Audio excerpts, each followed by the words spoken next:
La nostra volontà è quella di far conoscere Udine come una città che ha, ripeto, una sua originalità, un preciso posizionamento. Abbiamo delle realtà museali che sono di primo piano, forse non ancora conosciute. Udine vuole spingersi oltre, aumentare sempre di più il turismo e farlo anche con le sue eccellenze museali, spesso poco note, che però invece danno al capoluogo friulano delle connotazioni che possono essere uniche e sfruttate a proprio favore. E ci sembrava giusto quindi organizzare una cerimonia per rendere conto alla cittadinanza di queste nuove acquisizioni e ringraziare chi le ha permesse in un rapporto pubblico-privato che per noi è essenziale. E voglio ringraziare le due famiglie che hanno deciso appunto di mettere a disposizione della collettività le opere.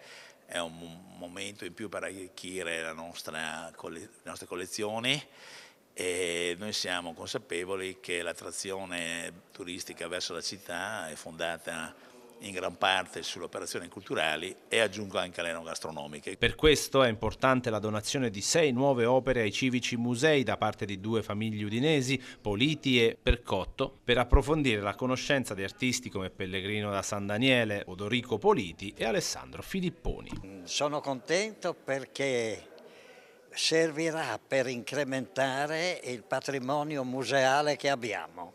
Ho donato 3 opere, 2 di uno zio materno e uno, anzi doppio, perché c'è un avanti e un dietro, di un mio antenato che è pittore dell'Ottocento. Avevo sia l'uno che l'altro già in castello, potevo tenermeli a casa, ma dico è una forma di egoismo guardarsi da soli qualcosa che vale.